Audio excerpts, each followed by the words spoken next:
Hayley Atwell calls for Predator Weinstein to be punished. He had a very dark presence and a dark charisma. Actress Hayley Atwell is talking about disgraced movie mogul Harvey Weinstein, whom she has met twice at public events.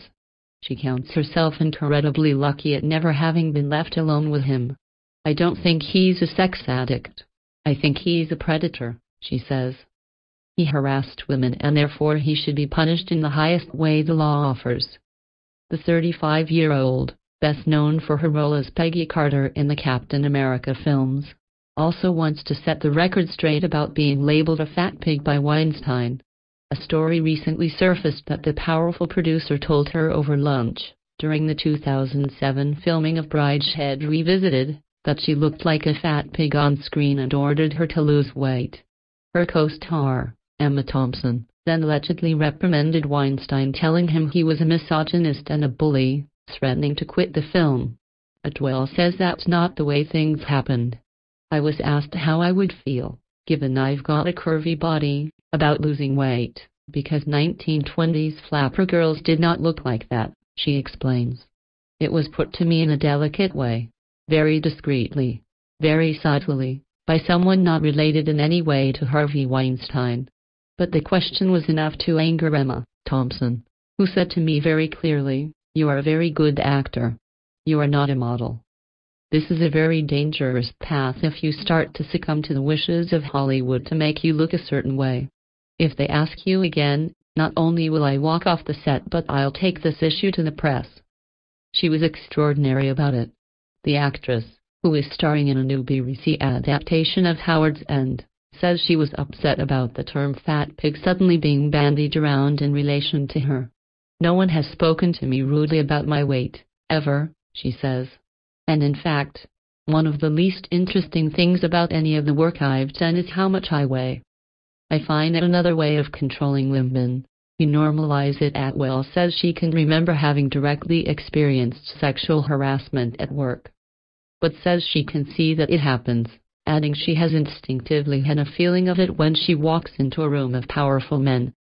"I've been groped in the street a number of times. I've received lots of sexually explicit messages on Instagram and had drunk men at bars coming up to me. You normalize it." The actress views the allegations from women across various industries in the wake of the Harvey Weinstein scandal as an exciting opportunity. "There is something quite extraordinary that's happening now," she says. "Everyone is talking about it and everyone's addressing it. I think certainly people who have harassed women in the past are probably shaking in their boots because they were expecting to be exposed at any time.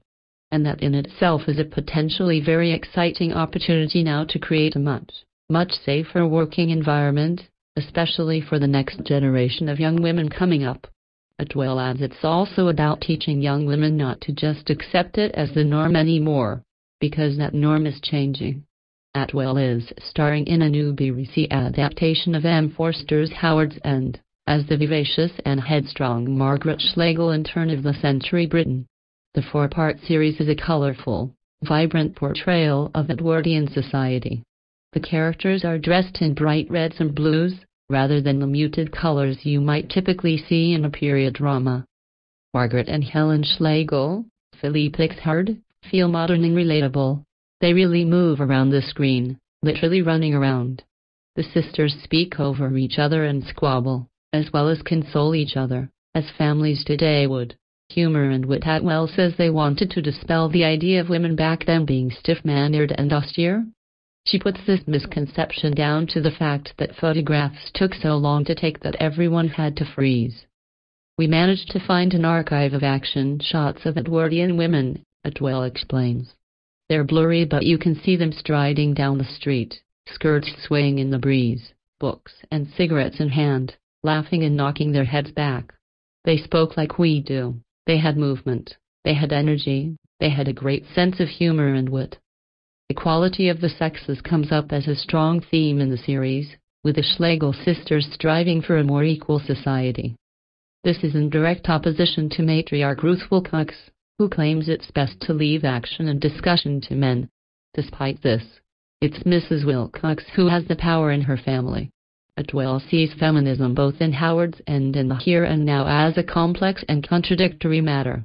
Asked whether she classes herself as a feminist, she hesitates before vehemently declaring, "I am.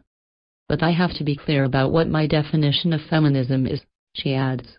"And feminism to me is not women, women, women. It's equality between the sexes." Too scared asked about whether she has experienced the negative effects of gender pay disparity, she muses, "I wouldn't be surprised if I had been and not known it at the time. Before, I was too scared to find out.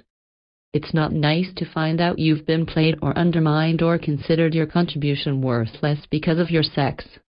It's this pay gap," she decides, "which is crucial to the overall attitude towards women in society.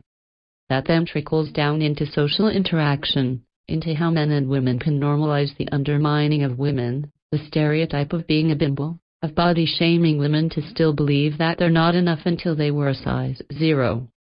It's all part of a bigger picture where women are still patronized and condescended to and spoken down to," she believes. So what's the solution? Well, not stamping feet and hating men, says Atwell, which she deems childish, immature and reductive. Atwell says it's about the calling out of abuse of power when people see it, and realizing it's no longer acceptable to do certain things in the workplace. It's also having multifaceted female roles on screen. I'd certainly love to see the women I come across in everyday life being better represented, says Atwell. And it's the strong-willed, dynamic Margaret Schlegel roles in life which Atwell says influence younger generations of women to think, "Oh, that's what I could do. Oh, that's the part one could take." It's unclear if she means in real life or on the screen. Then again, she could mean both.